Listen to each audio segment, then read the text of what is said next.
Hello students, आज हमारा ये थर्ड लेक्चर है जिसमें हम लोग क्लास 11th की फिजिक्स पढ़ने के लिए कुछ बेसिक मैथमेटिक्स का स्टडी कर रहे हैं। उसमें हमने जो आज का टॉपिक चूज किया है दैट इज ट्रिग्नोमेट्री।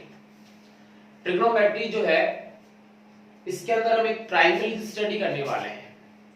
ट्राइंगल में कौन कौन सी थिंग्स होती हैं, हम लोग 6 भी बोलते हैं, 9 भी बोलते हैं। मैं बता देता हूँ आपको कि ट्राइंगल में जैसे सिंपली हम लोग ये कहते हैं कि ये हमारे पास एक ट्राइंगल है, ये राइट, जिसको हमने बोला ए बी सी, ये हमारा ट्राइंगल हो गया। और ये जो दो साइड्स के बीच ये वाला जो है इसको हम बोलते हैं एंगल। ये जो एंगल है इसको लिखने का तरीका होता है कैपिटल लेटर के साथ में ऐसे, ये एंगल। और जैसे मुझे इसके लिए लिखना है तो मैं लिखूंगा एंगल बी, इसको लिखूंगा मैं एंगल सी, और इसको लिखूंगा मैं एंगल ए।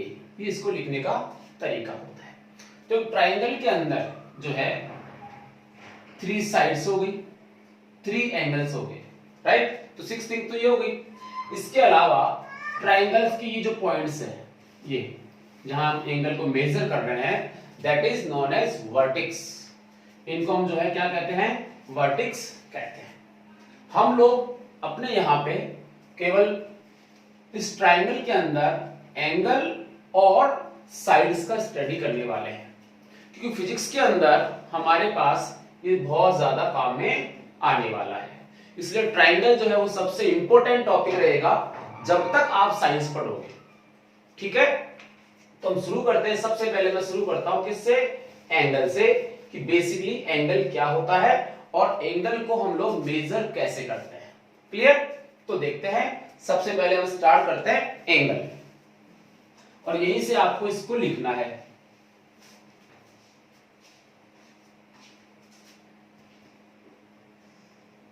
एंगल, ठीक है, कि ट्रिग्नोमेट्री में एंगल क्या होता है।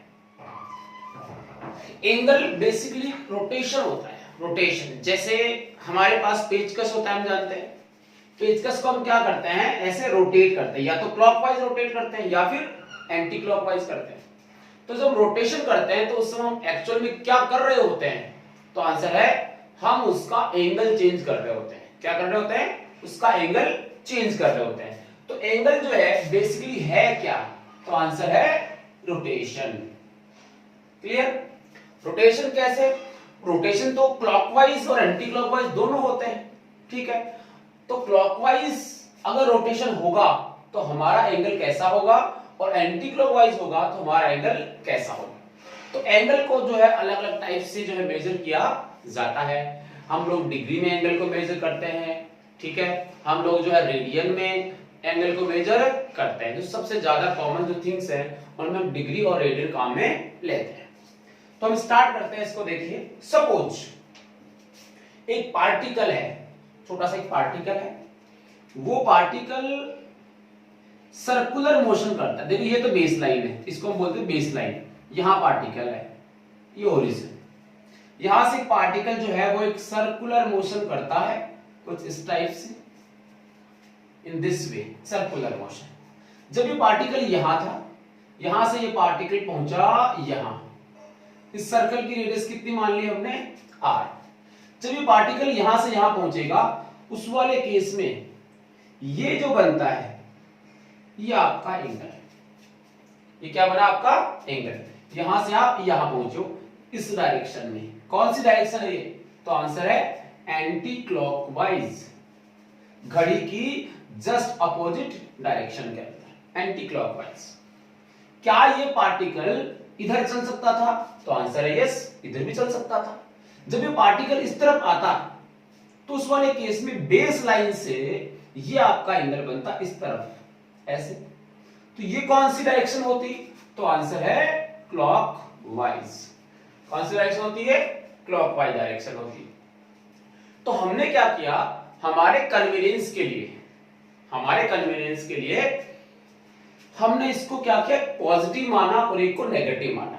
ऐसा कोई जरूरी नहीं कि हमें इसी को पॉजिटिव लेना होता है, लेकिन हम सब लोगों ने मिलके एक चीज फाइनल कर ली कि हम लोग एंटी क्लॉकवाइज जो होगा उसको पॉजिटिव बोलेंगे, और जो क्लॉकवाइज होगा उसको नेगेटिव बोलेंगे। क्यों कर रहे हैं ऐसा? क्योंकि जो कुछ मैं बोल रहा हूं वो आपको कब समझ में आएगा? जब हमारी लैंग्वेज एक हो। अगर हम लैंग्वेज को डिफरेंट कर देंगे तो आपको कुछ भी समझ में नहीं आएगा। ठीक है, तो हमने सबने मिलकर एक कंडीशन बना ली इस कन्वेंस के लिए, साइन कन्वेंशन बना लिया इसका, कि जब भी हम लोग एंगल को मेजर करेंगे तो अगर एंटी क्लॉकवाइज मेजर करेंगे उसमें क्या बोलेंगे? पॉजिटिव एंगल बोलेंगे। और जब भी हम क्लॉकवाइज एंगल को मेजर करेंगे तो हमेशा क्या बोलेंगे? नेगेटिव एंगल बोलेंगे। ये एक्चुअल में हमने बनाया है, आप कैसे भी कह सकते हो।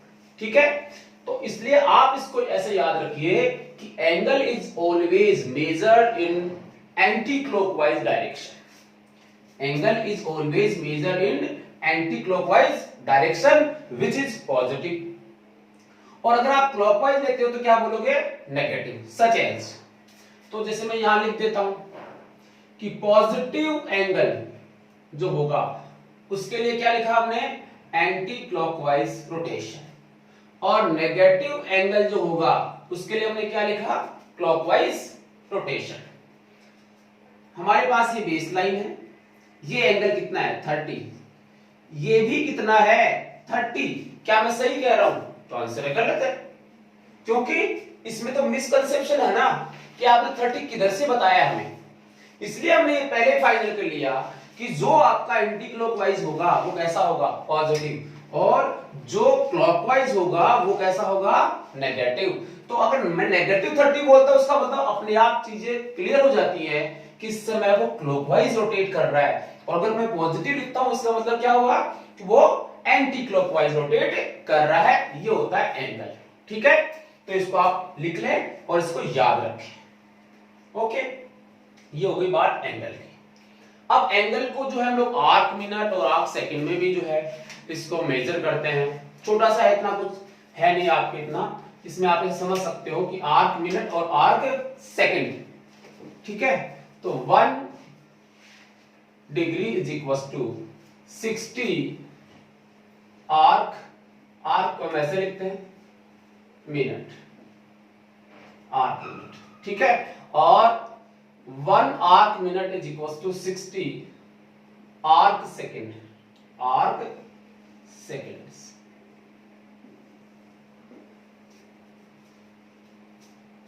ठीक है, ये दूसरा इसका यूनिट होती है जिसकी फॉर्म में इसको लिख सकते हैं। खैर, हम लोग जो बात कर रहे थे, हम जो एंगल की बात करेंगे वो किस किस में करेंगे? डिग्री में और रेडियन में। डिग्री में और रेडियन में, जिसमें एंगल की एसआई यूनिट होती क्या है? रेडियन होती है। ठीक है, तो इसको लिख लिया फटाफट, फिर हम डिग्री और रेडियन की बात करते हैं। फटाफट लिख लीजिए। तो बात करते हैं हम लोग एंगल इन सर्कुलर सिस्टम। अभी भी हमने सर्कुलर सिस्टम की बात कर रहे थे, बट उसमें हमने छोटा सा आर्क लेके क्वेश्चन को सॉल्व करके देखा कि एंगल कैसे मेजर करते हैं।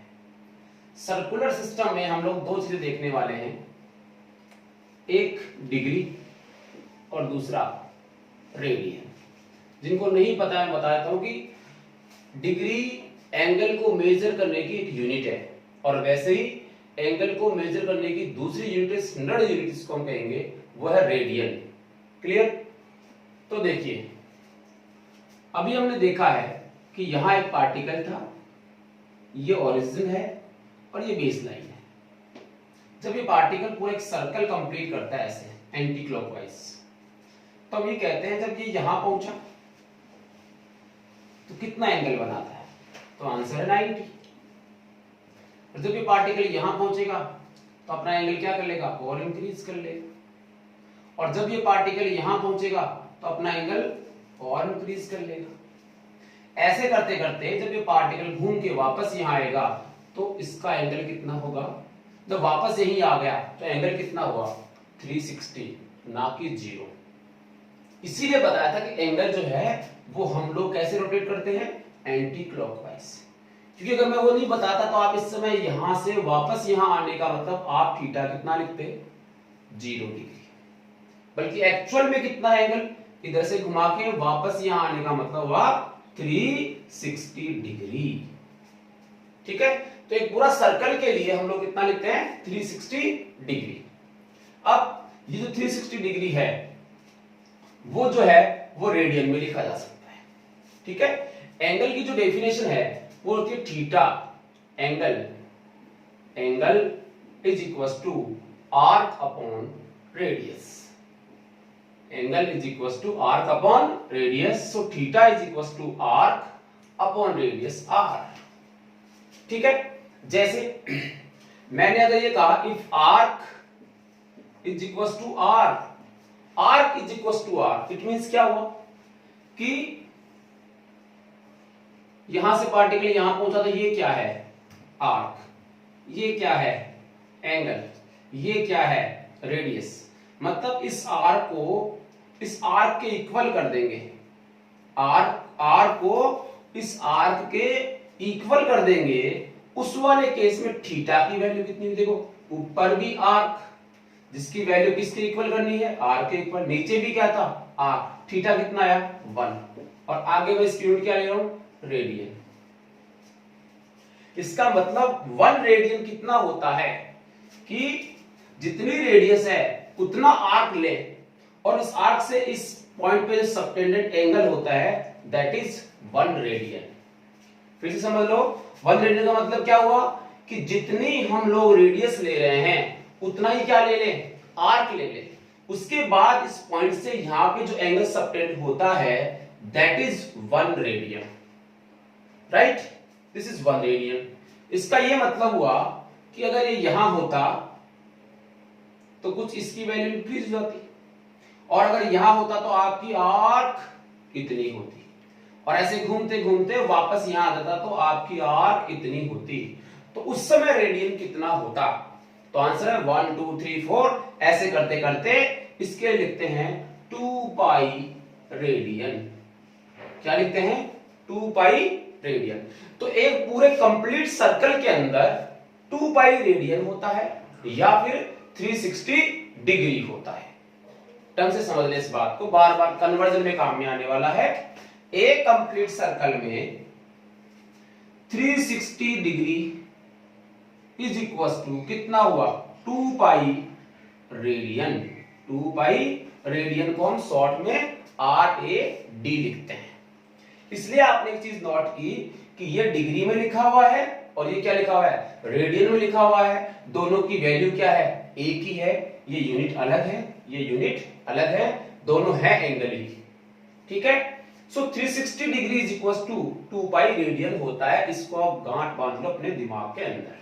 ठीक है, आगे देखो, अगर 360 डिग्री 2 पाई रेडियन की इक्वल होता है तो उस वाले केस में 180 degree is equal to pi radian हुआ। जो सिंपल सा है 2 का डिवाइड कर दिया हमने, 180 डिग्री इज इक्वल टू कितना हुआ पाई रेडियन हुआ। अच्छा भाई, अगर ऐसा सच है तो हम ये कहेंगे कि 1 डिग्री कितना होगा 1 degree is equal to pi upon 180 radian. Very important formula, very important formula. 1 degree इतना रेडियन होता है, मतलब जब भी आप डिग्री को रेडियन में चेंज करोगे तो आप 1 डिग्री की जगह कितना लिख दोगे पाई बाई 180 रेडियन। ठीक है, तो ये कन्वर्जन करने में काम में आएगा, कन्वर्जन करने में काम में आने वाला है ये वाला formula. 1 degree is equal to कितना होता है पाई अपॉन 180 रेडियन। तो इन दोनों में रिलेशन भी हो गया। जनरल रिलेशन तो क्या है 360 is equal to 2 pi radian. ये रिलेशन हो गया किस किस में डिग्री में और रेडियन में। हमने जब रिलेशन देखा तो हमने 2 का डिवाइड किया, 2 का डिवाइड किया तो 1 डिग्री निकाला, तो यहाँ 1 इंटू 180 हुआ, तो 1 कितना हुआ 180 नीचे क्रॉस में चला जाएगा नीचे की तरफ, तो कितना बचेगा पाई अपॉन 180 रेडियन। ये फॉर्मूला आप कब काम में लोगे whenever you want to convert degree into radian. जब भी आप डिग्री से रेडियन में कन्वर्ट करो उस समय हमेशा 1 डिग्री की जगह कितना लिखो पाई अपॉन 180 रेडियन। क्लियर। अब सोचो अगर 1 डिग्री ये हुआ तो यहां से 1 रेडियन भी तो निकाला जा सकता है। 1 रेडियन कितना हो जाएगा, तो आंसर है पाई का इसमें डिवाइड कर दो, जस्ट उल्टा 180 अपॉन पाई।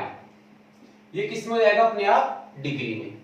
ये भी तो कन्वर्जन फॉर्मूला है, ये किसको किस में कन्वर्ट कर रहा है, तो आंसर है रेडियन को डिग्री में कन्वर्ट कर रहा है। रेडियन को किस में कन्वर्ट कर रहा है, डिग्री में कन्वर्ट कर रहा है। इसलिए आपको ये दोनों फॉर्मूले, ये वाला और ये वाला करना है। आपके एनसीईआरटी की बुक में इस कन्वर्जन पे कुछ एग्जांपल्स दिए हुए हैं, वो सिंपल इजी जो क्वेश्चंस हैं इन दोनों फॉर्मूलों से सॉल्व हो जाएंगे। क्लियर? तो this is 1 degree and this is 1 radian. ठीक है, अब इसी को हम करके देखते हैं, सॉल्व करके देखते हैं। देखो, जैसे हम लोगों ने लिखा फॉर एग्जांपल 120 डिग्री, ये किस में लिखा हुआ है, आंसर है डिग्री में। किस में लिखा हुआ भाई, डिग्री में लिखा हुआ है। इसको हमें पूछा गया है, कन्वर्ट करना है किस में, रेडियन में।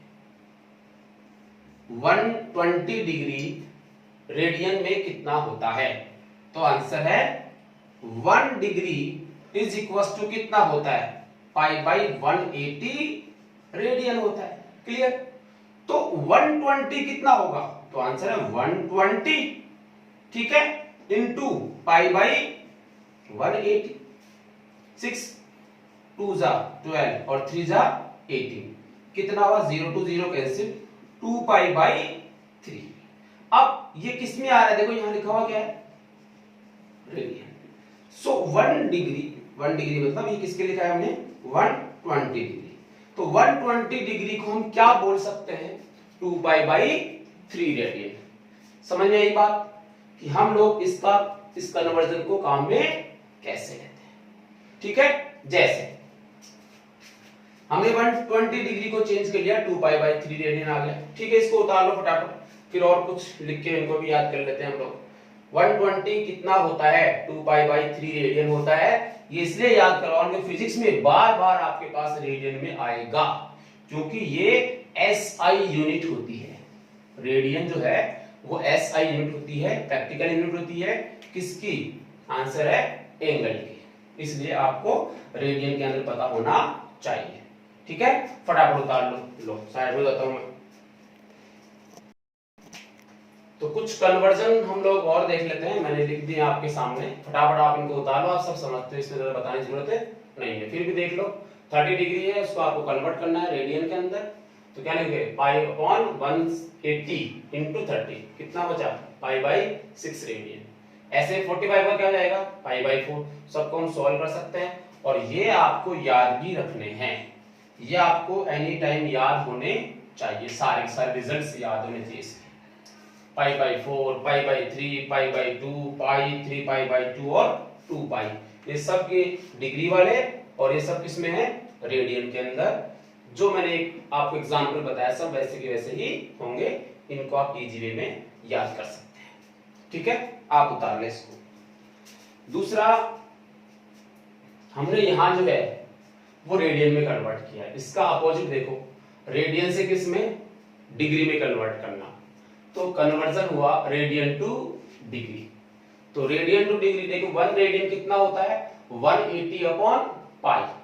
ठीक है, तो 180 अपॉन पाई से इसको चेंज किया जाता है। कोई भी एग्जांपल ले सकते हो आप इनमें से। जैसे ये आपने ले लिया 45 ही ले लिया, तो आपने लिखा 45 डिग्री में है, इसको किसमें कन्वर्ट करना है, तो आंसर है 45 नहीं, अपने को तो ये करना है ना, पाई बाई 4 रेडियन दिया हुआ है, इसको हमें किस में कन्वर्ट करना है भाई, आंसर है डिग्री में।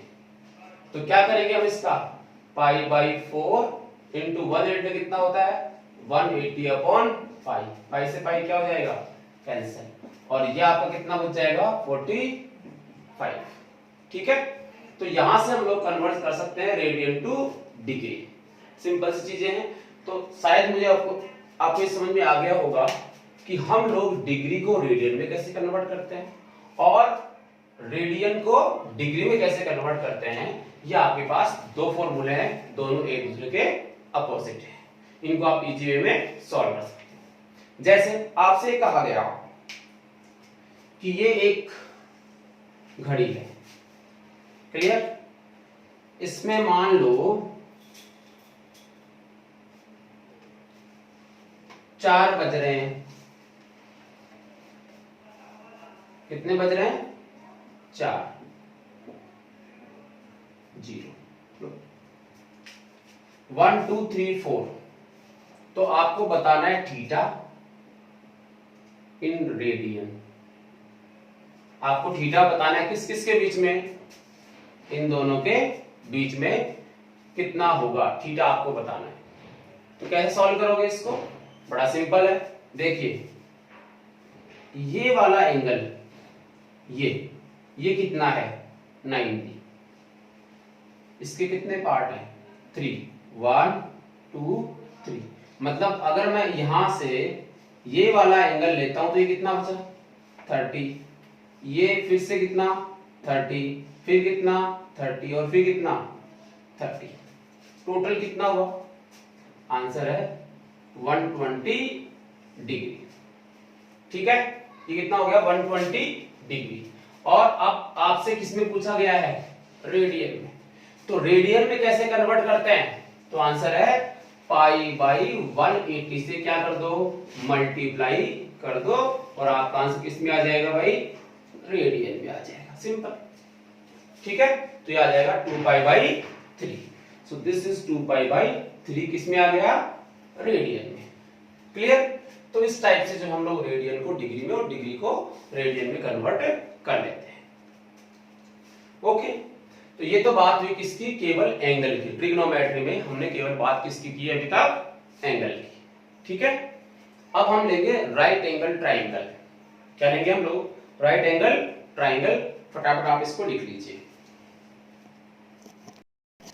तो अब हम बात करते हैं राइट एंगल ट्राइंगल। तो राइट एंगल ट्राइंगल क्या होता है और इसमें टी रेशियोज क्या होते हैं? टी रेशियो जो है वो ट्रिग्नोमेट्री रेशियोज होते हैं जो टोटल 6 है आपके पास। देखिए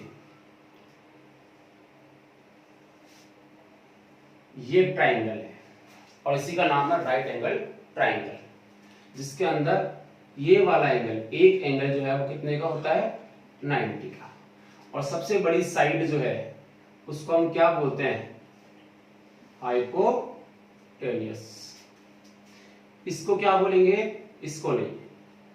अब देखिए सबसे बड़ी जो साइड है उसको तो हम क्या बोल रहे हैं? हाइपोटेन्यूस। इसके अलावा आपके पास 2 साइड और बच गई। इन 2 साइड में वो साइड जो हाइपोटेन्यूस के साथ एंगल बनाती है, वो साइड जो हाइपोटेन्यूस के साथ क्या बनाती है? एंगल बनाती है। जैसे मान लो ये थीटा है। अगर ये थीटा है तो उस वाले केस में ये जो AB है ये इसका बनेगा बेस। क्या बनेगा इसका? बेस। और आपका जो BC है इसको हम क्या बोलते हैं? तो आंसर है परपेंडिकुलर। क्या है? परपेंडिकुलर। ठीक है, सो एक राइट एंगल ट्राइंगल के अंदर परपेंडिकुलर, बेस और हाइपोटेन्यूस होता है। फिर भी इसको पहचानना आना चाहिए। बहुत से बच्चे इसमें सबसे ज्यादा मिस्टेक करते हैं कि इसमें बेस कौन सा होता है, परपेंडिकुलर कौन सा होता है। इस चीज को आपको समझना है। तो थीटा के सामने वाला ये जो बनेगा ये क्या बन जाएगा अपने यहां? परपेंडिकुलर। सिंपल सी बात है। जैसे मान लो मैंने ऐसे बना दिया ये, ठीक है, और ये दिया गया कितना? 90 और ये एंगल है 30। ठीक है, तो ये 90 है और ये कितना है? 30 है। ये कितना हो जाएगा? 60। ठीक है ना, टोटल कितना होता है? 180। खैर अगर मैं आपसे कह दूं कि ये एंगल कितना है तो आंसर है थीटा। अगर ये एंगल थीटा है तो बेस कौन सा हुआ? तो ये तो हुआ बेस। यही नहीं होता बेस। हम लोग ये समझते हैं कुछ बच्चे के साथ नीचे जो है वो बेस होता है, ऐसा नहीं होता है। ठीक है ना, तो ये थीटा हो गया। तो आपका परपेंडिकुलर कौन सा हुआ? ये, क्योंकि सबसे जो साइड, सबसे जो बड़ी साइड है वो तो H हो गई, हाइपोटेन्यूस। ठीक है, ये क्या हो गया? बेस, जिसको हम B लिखेंगे। और ये क्या हो गया आपका? परपेंडिकुलर, जिसको हम क्या लिखेंगे? T लिखेंगे। ये आपको पता होना चाहिए। क्लियर? अब इसके लिए कुछ T रेशियोज हैं जिसको हम लोग ट्रिग्नोमेट्री के रेशियो कहते हैं। रेशियो है जिसमें कुछ ना कुछ आपको अपॉन में या डिनोमिनेटर और न्यूमरेटर में मिलेगा। वो जो T रेशियोज होते हैं वो 6 है टोटल। कितने हैं आपके पास? 6 है। कौन कौन से जरा देखो, एक तो है साइन थीटा, दूसरा है कॉस थीटा, तीसरा है tan theta, cot theta, sec theta और कॉसेक थीटा। फिर से याद कर लीजिए, sine theta, cos theta, tan theta, cot theta, sec theta और कॉसेक थीटा। ठीक है, इसी ट्रायंगल के बारे में मैं बता रहा हूं आपको। साइन थीटा का जो फॉर्मूला होता है वो होता है perpendicular upon hypotenuse. Perpendicular upon hypotenuse. अगर मैं इस BC बाई AB कहूंगा, BC बाई AB कहूंगा, इसका मतलब मैं क्या समझूंगा? साइन थीटा की वैल्यू है BC by AB। BC by AB नहीं AC, BC by AC, hypotenuse AC, right. ऐसे ही cos थीटा होता है। cos थीटा क्या होता है? हमेशा बेस अपॉन हाइपोटेनस। बेस क्या है? BA by AC। तो आप दोनों में कैसे याद रख सकते हो? साइन में भी और कॉस में दोनों में हाइपोटेनस है, वो तो दोनों में आएगा नीचे की तरफ। साइन में क्या आएगा? परपेंडिकुलर। कॉस में क्या आएगा? बेस। ठीक है, तो ये दोनों इजी वे में आप याद रख सकते हैं। इसके अलावा टेन थीटा की बात करते हैं। टेन थीटा जो है वो होता है परपेंडिकुलर अपॉन बेस। देखो, परपेंडिकुलर इसका और बेस इसका, सो परपेंडिकुलर अपॉन बेस क्या बना? Tan theta. क्या बना भाई? Tan theta. इसको आपने क्या लिखा? परपेंडिकुलर कितना है? BC और बेस कितना है? AB। ये आपका बन गया टेन थीटा। ऐसे ही ये जो तीन हैं वो तीनों हमेशा इनके इनवर्स होते हैं। साइन, कॉस और टेन के क्या होते हैं? इनवर्स होते हैं। जैसे कॉट क्या होता है? तो आंसर है 1 अपॉन टेन थीटा होता है। जब मैं कॉट थीटा को ये लिख रहा हूं 1 बाई टेन थीटा, इसका मतलब ये है टेन थीटा, ये क्या है? P अपॉन B। तो यहां क्या लिखोगे? P अपॉन B, तो B कहां चला जाएगा? ऊपर, तो बचा क्या? B अपॉन P, तो B अपॉन P हो गया। यानी बेस अपॉन परपेंडिकुलर, जस्ट इसका अपोजिट, वो क्या हो जाएगा? Cot theta. अपोजिट का मतलब इनवर्स भी चलता है। ठीक है ना? एक को हम लोग इंक्रीज करेंगे, दूसरा क्या हो जाएगा? डिक्रीज हो जाएगा। इसका ये मीनिंग होता है। ऐसे सेक थीटा है। सेक थीटा जो है वो किसका इनवर्स होता है? तो आंसर है कॉस थीटा का। किसका भाई? कॉस थीटा का। जैसे ये इसका इनवर्स था और ये इसका इनवर्स, यानी मैं लिखूं 1 by cos theta is equal to क्या हुआ? Sec theta. तो sec theta is equal to 1 by cos theta होता है। अब देखो कॉस थीटा का कितना है? B by H। तो ये क्या बनेगा इसका उल्टा? H by B। H by B। ऐसे ही कॉसेक थीटा, आप सब समझ गए होंगे कॉसेक थीटा किसका आएगा? साइन का आएगा। तो कॉसेक थीटा के लिए क्या लिखोगे? 1 अपॉन साइन थीटा। तो cosec theta is equal to 1 by sine theta. और साइन थीटा कितना है? P upon H। तो कितना बनेगा? H upon P, just opposite. ठीक है, तो ये 6 आपके पास ट्रिग्नोमेट्रिक रेशियो हैं जो आपको any time, anywhere, any condition याद होने चाहिए। ये आपको याद होने ही चाहिए। फिजिक्स में बहुत ज्यादा काम में आने वाले हैं। फिर से समझ लो, sine perpendicular upon hypotenuse, cos base upon hypotenuse, दोनों में क्या कॉमन है? हाइपोटेनस। समझ में आ गई बात? टेन क्या होगा? इसका P, इसका B, P अपॉन B। कॉट क्या होगा? टेन का उल्टा, यानी B अपॉन P। सेक इसका उल्टा होगा? कॉस, यानी H अपॉन B। और कॉसेक इसका उल्टा होगा? साइन का, तो H अपॉन P। ऐसे। ठीक है, अब यहां से एक चीज और देख सकते हैं आप। हमने ये टेन थीटा लिखा है। क्या लिखा है? Tan theta. और टेन थीटा का आंसर क्या आ रहा है? P अपॉन B। ध्यान देना, अगर मैं लिखूं sine theta upon cos theta, बहुत इंपॉर्टेंट ट्रिग्नोमेट्री अपने आप में, sine theta upon cos theta. तो यहां देखिए साइन थीटा, साइन थीटा कितना है? P by H। P by H, ये किसकी वैल्यू है? साइन थीटा की। अब इसमें किसका डिवाइड करना है, cos थीटा का। cos थीटा क्या है, b अपॉन h। तो आप डिवीजन रूल तो जानते ही हो, p बाई h, ये जो नीचे लिखा हो उसमें h ऊपर चला जाएगा, b कहां जाएगा नीचे, h से h क्या हो जाएगा कैंसिल, बचेगा क्या, p by b। Perpendicular upon base, perpendicular upon base किसके इक्वल आ रहा है, tan थीटा के। कब आया, जब हमने क्या लिखा, sin theta upon cos theta. इसका मतलब ये हुआ कि sin theta upon cos theta किसके बराबर होता है, tan थीटा के बराबर, तभी तो आंसर सेम आया। ठीक है, तो आज के बाद हमने एक चीज याद कर ली कि साहब tan थीटा जो है उसको मैं sin theta upon cos theta भी लिख सकता हूं। और जब मैं sin theta upon cos theta tan theta को लिख सकता हूं, तो क्या मैं ये नहीं जानता, मैं ये भी तो जानता हूं कि cot थीटा जो है, कौन सा cot थीटा, वो किसके इक्वल होता है, 1 बाई tan थीटा के। इसका मतलब तो फिर ये हुआ कि cot थीटा को फिर क्या लिख सकते हैं, cos theta upon sin theta. सब भी आ जाएंगे धीरे धीरे, ठीक है ना। So cot theta is equal to क्या हो गया, cos theta upon sin theta, बड़ा सिंपल। ठीक है, अभी तक 6 हमने याद किए। ठीक है, 6 के साथ में इनमें आपस में रिलेशन sin का किसके साथ में है, cos sec के साथ में, cos का किसके साथ में है, sec के साथ में, tan का किसके साथ में है, cot के साथ में, ये साथ चलेंगे हमेशा, राइट। इसके बाद p बाई h ये हमने देख ही लिया।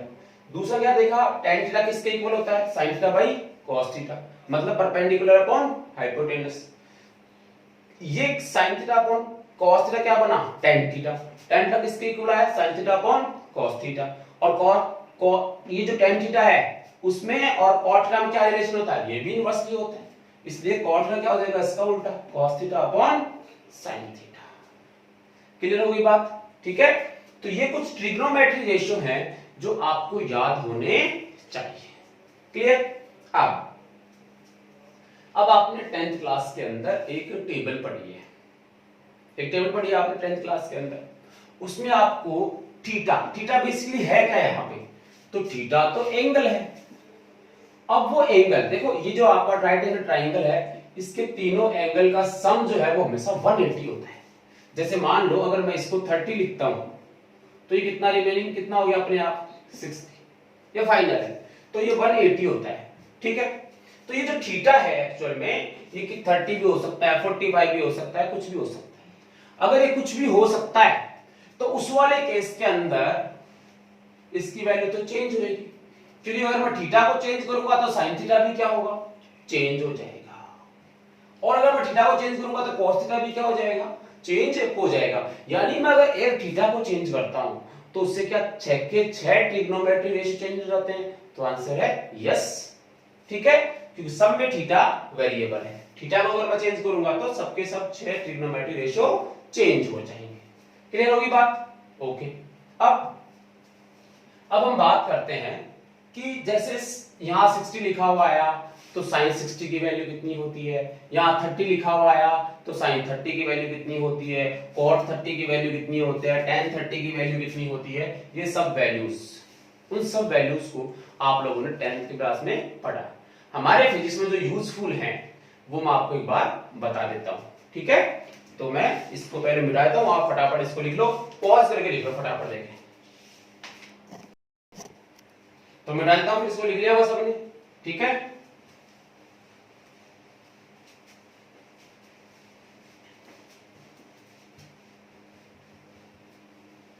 अगर मैं फास्ट पढ़ा रहा हूं या धीरे पढ़ा रहा हूं तो आप मुझे कमेंट कर देना बॉक्स में, कमेंट बॉक्स में आप कमेंट कर सकते हो, डाउट पूछ सकते हो, जो भी प्रॉब्लम आती है वीडियो लेक्चर के अंदर आप मुझे 100% लिखें, ठीक है। चलिए नेक्स्ट लिखते हैं हम लोग, जो टी रेशियो है, टी रेशियो उसकी मैं एक टेबल बना रहा हूं जो आपने क्लास 10th में अच्छी तरह से पढ़ी है, ठीक है, जिसमें हम लोग लिखते हैं एक तरफ तो 0, 30, 45, 60 और 90, ये ठीक है। इस तरफ ये मैंने क्या लिए हैं, तो आंसर है एंगल। किस में लिए मैंने, डिग्री में। इसको किस में और लिखा जा सकता है, रेडियन के अंदर, तो इसको जो है रेडियन में भी लिखा जा सकता है, क्लियर? चलिए अब हम बात करें तो ये टेबल बन जाएगी आपकी। कितने ट्रिग्नोमेट्रिक रेशियो अपने पास बताइए? 6। पहला कौन सा है? साइन थीटा, दूसरा कौन सा है? कॉस थीटा, और तीसरा कौन सा है? Tan theta. ऐसे और भी बनाएंगे, लेकिन मैं अभी बना नहीं रहा हूं तीन, उसमें कारण है, मैं आपको इसकी प्रोसेस बताने वाला हूं। अभी मैंने केवल वही बता रहा हूं जो आपने 10th क्लास में पढ़ा है। फिर उसके आगे जो हम पढ़ेंगे कि 120 की वैल्यू या इससे आगे वाले जो एंगल्स होते हैं उनकी वैल्यू कैसे निकालते हैं, तो उसके अकॉर्डिंग एक बड़ी टेबल बनाएंगे बाद में। ठीक है, एक बार में इतना ही करा रहा हूं आपको जो आपने 10th में पढ़ा। ठीक है, फिर नेक्स्ट लेक्चर में करेंगे। और साइन थीटा, सबसे पहले इसको तो आपको याद करना ही है, ये तो रटना है तुम्हें, एमटीआर है, मुझे तो रटो। अब रटने का तरीका क्या है तो मैं बताता हूं आपको। ये लाइन रटने का तरीका देख, मैं बताता हूं आपको ट्रिक। आप 0 से 0 1 2 3 4 ऐसे लिख लो, और इसमें क्या कर दो? 4 का डिवाइड कर दो सब में, 4 4 4 और 4, 0 तक, 0 से लेके 4 तक काउंटिंग लिख लो और 4 का डिवाइड कर दो। ठीक है, और इसका क्या ले लो? रूट। क्या ले लो? इसका रूट ले लो। देखो ये कितना होगा? 0। ये 1/4, 4 का रूट कितना होता है? 2। कितना बचा? 1/2। ये कितने से बाद 2 टाइम्स कट जाएगा, कितना बचा? 1/2 का रूट है, मतलब 1/√2, भाई √1 का तो 1 ही रह जाएगा। ये कितना? √3 का तो आप निकाल नहीं सकते, तो आप क्या लिखोगे? √3/2। और ये कितना हो गया? 1, 1 का रूट कितना? 1। तो ऐसा आप इसको याद कर लो ना, कहां तकलीफ आ रही है इसमें? 0 से लेके 4 तक आप काउंटिंग लिख लो, उसमें 4 का डिवाइड कर दो, रूट ले लो, तो आप पहली लाइन लिख लो यहां पे 0 कितना है? 1/2, 1/√2 और √3/2 और 1। वैसे आज तो आपने इसे लिख लिया है, लेकिन वैसे मैं बता दूं आपको, ये याद होनी चाहिए हाथों हाथ। जैसे ही क्वेश्चन में आया हाथों हाथ वैल्यू पुट अप करोगे। 0 मतलब ये हुआ कि साइन 0 की वैल्यू कितनी होती है? 0। साइन 30 की वैल्यू कितनी होती है? हाफ। साइन 45 की वैल्यू कितनी होती है? 1/√2। थीटा की वैल्यू चेंज कर रहा हूं ना, पहले 0 ले रहा था, फिर 30 ले रहा हूं, अब 45 ले रहा हूं। साइन 60 की वैल्यू कितनी? √3/2। और साइन 90 की वैल्यू कितनी? 1। अगर आपने ये याद कर लिया तो इसका जस्ट उल्टा बना दो, ये यहां लिख दो 1, ये यहां लिख दो कितना? √3/2। ये 1/√2, इसको 1/2 और इसको 0। तो देखिए cos 0 की वैल्यू कितनी? 1, जबकि sin 0 की वैल्यू कितनी? 0। cos 30 की वैल्यू कितनी? √3/2। cos 45 की वैल्यू कितनी? 1/√2। नोट करो, cos 45 और sin 45 दोनों की वैल्यू कितनी होगी? 1/√2। जो sin 60 की वैल्यू है वो cos 30 की वैल्यू है, जो sin 30 की वैल्यू है वो cos 60 की वैल्यू है 1/2, और जो sin 0 की वैल्यू है वो cos 90 की वैल्यू है। यानी एक की वैल्यू मैक्सिमम और दूसरी वाले की वैल्यू मिनिमम। ठीक है, चलो अब tan थीटा की बात, दो तो हमने याद कर ली। tan थीटा अभी अभी आपने देखा, क्या फॉर्मूला होता है? sin theta upon cos theta. आपने लिखा tan theta is equal to sin theta upon cos theta, right? So sin theta upon cos theta जो बनेगा उसके हिसाब से अगर हम देखें तो इसका ये मतलब हुआ कि अगर मुझे sin tan 0 की वैल्यू चाहिए तो मैं sin 0 बटे sin cos 0 तो लिखूंगा, sin 0 अपॉन cos 0 लिख दूंगा इस फॉर्मूले के अकॉर्डिंग। तो आप देखिए sin 0 0 by 1, 0/1 कितना होता है? 1, राइट? ये कितना है? हाफ। इसमें किसका डिवाइड करना है? √3/2 का, तो 2 कहां चला जाएगा? ऊपर, तो 2/√3 उल्टा लिखना पड़ेगा। 2 से 2 क्या होगा? कैंसिल, क्या बचा? 1/√3। ये सबको आता ही है, ठीक है? देखो 1/2 में 1/√2 का वापस डिवाइड करें तो कितना आएगा? 1। यहां से देखिए √3/2, इसमें डिवाइड करो 1/2 का 2 चला गया ऊपर, एक रह गया नीचे, बचा क्या √3।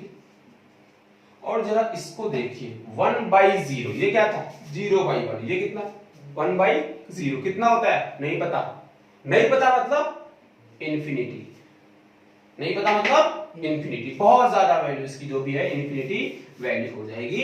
ये आपका tan थीटा, ये मैंने 3 बना दिए। खैर एक बड़ी टेबल बनाएंगे जब और भी बनाएंगे। tan थीटा क्या आएगा यहाँ पे cot, cot क्या होता है tan का जस्ट उल्टा। तो अगर मैं बनाना चाहूं तो cot वाले में क्या लिखूंगा, ये तो 1, ये 1/1/√3, तो 3 √3 कहां चला जाएगा ऊपर, उल्टा लिखना पड़ेगा ना, तो √3 कहां चला जाएगा ऊपर, इसका कितना आएगा 1, इसका कितना जाएगा 1/√3, ये 0। तो इस टाइप से जो है आप इसके और भी बना सकते हैं, ठीक है। तो ये आपका जो है टेबल बन गई, बड़ी टेबल जिसमें 120 होगा, 150 होगा, 135 होगा, 180 होगा, 275 होगा और 300 होगा, 360 होंगे। वो वैल्यूज याद कैसे रहेंगे, तो एक बहुत बड़ी टेबल बन के सामने आएगी, बट वो हम लोग याद नहीं रख सकते, इसलिए केवल आपको ये तो एनी टाइम याद होना चाहिए। वो जितने भी बड़ी टेबल्स हमारे पास आएंगी उन सब में इसका यूज होगा, ध्यान रखना इसका यूज होगा, जब इसका यूज होगा, इसलिए आज जब आप वीडियो लेक्चर खत्म करो उस समय अपने नोट्स में से इन सबको अच्छी तरह से याद कर लेना, ठीक है। आगे उनको हम शॉर्ट रूप में इसकी फॉर्म में ले लेंगे। अब कुछ चीजें हैं जो हमारे फिजिक्स में काम में आती हैं। एक छोटा सा ट्रायंगल और बताता हूं मैं आपको, इसको आप उतार लें फटाफट, ठीक है, जल्दी से उतार लें। तो हम एक छोटा सा एक ट्रायंगल और लेते हैं, और वो इसलिए ले रहे हैं कि अपनी फिजिक्स के अंदर कुछ स्टैंडर्ड एंगल्स आएंगे और उन स्टैंडर्ड एंगल को आपको याद रखना है।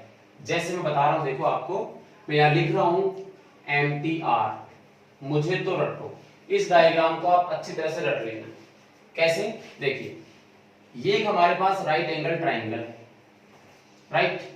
मान लेते हैं ये जो साइड है वो है 3 और ये कितनी है 4, ये 3 है ये 4 है, आप पाइथागोरस अप्लाई कर दीजिए, 4 का स्क्वायर प्लस 3 का स्क्वायर, ठीक है, टोटल कितना हुआ 25, और 25 से कितना आ जाएगा 5, ठीक है। तो ये 5 आ गई। तो जब भी आपको पूरी फिजिक्स में, जब तक आप साइंस पढ़ रहे हो, उसमें ऐसा कोई ट्रायंगल मिल जाए जिसमें एक तरफ 3 लिखा हुआ हो, एक तरफ 4 लिखा हुआ, एक तरफ है 5 लिखा हुआ। देखिए ये मैंने ज्यादा लिया है, ये मैंने कम लिया है। ये जो एंगल बनेगा, देखो ये तो कितना है 90, क्योंकि ये राइट एंगल ट्रायंगल है।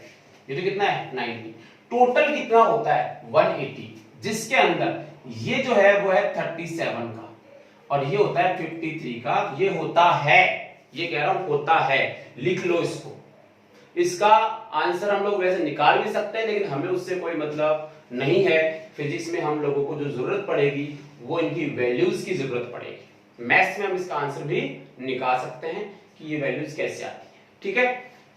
बट आपको यहाँ पे इनको याद रखना है कि ये स्टैंडर्ड है, ये रट लो इस तरह से 3 4 5, अगर ऐसा लिखा हुआ आता है तो ये हमेशा 37 होता है, ये होता है 53, तो आप ऐसे समझ सकते हैं। ये छोटा है ये लाइन, और ये लाइन क्या है बड़ी, तो यहाँ एंगल छोटा बनेगा, यहाँ एंगल बड़ा बनेगा, तो ये 53 बन जाएगा। ये तो 90 है, ये तो 90 लेना है, एक आप 53 ले लो, जब 53 लोगे तो अपने आप बच क्या जाएगा 37, बड़ा सिंपल है 3 4 5।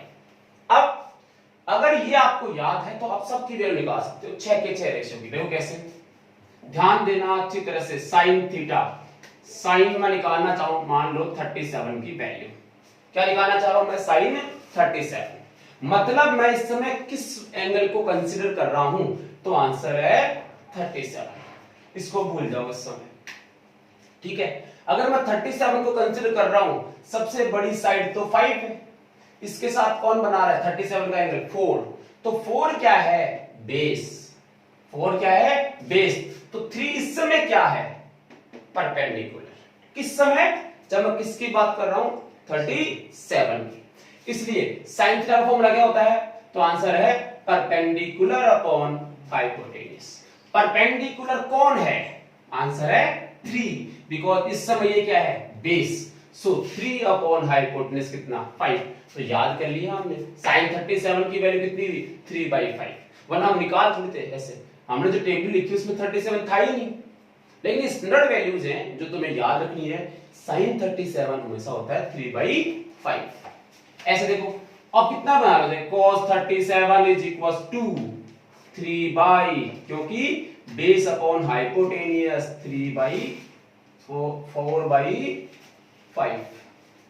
बेस 37। ऐसे आप 6 के 6 और भी 5 मतलब 4 और लिख सकते हैं इजी वे में। सब में इसको क्या मानना है, इस वाले केस के अंदर बेस मानना है। क्लियर। और देखो जैसे मान लो मुझे तो कुछ भी x y z कुछ भी मुझे निकालना है tan 53, ये लो कुछ भी निकालो tan 53, ये 53 ले रहा हूं, ध्यान रखना ये अगर मैं 53 ले रहा हूं तो बेस कौन सा हुआ 3 और परपेंडिकुलर कौन हुआ 4। और tan थीटा का फॉर्मूला क्या होता है, तो आंसर है perpendicular upon base. Perpendicular upon base, perpendicular कौन है 4 और बेस कौन है 3। इसका मतलब हुआ कि tan 53 की वैल्यू कितनी होती है 4/3। x y z जितने निकालने चाहो इन दो के लिए तो उतने आप निकाल सकते हो। मैंने बोला cos 53 बताओ साहब, cos 53, तो cos 53 क्या हुआ, इस समय बेस कौन बनेगा 3, हाइपोटेन्यूज कितना है 5, तो हम लिखेंगे बेस अपॉन हाइपोटेन्यूज मतलब 3/5 कुछ भी। क्लियर। तो इस टाइप से ये 4 ही नहीं है, 6 इसके और 6 इसके, कितने हुए 12। तो ऐसे हम लोग इसके बना सकते हैं।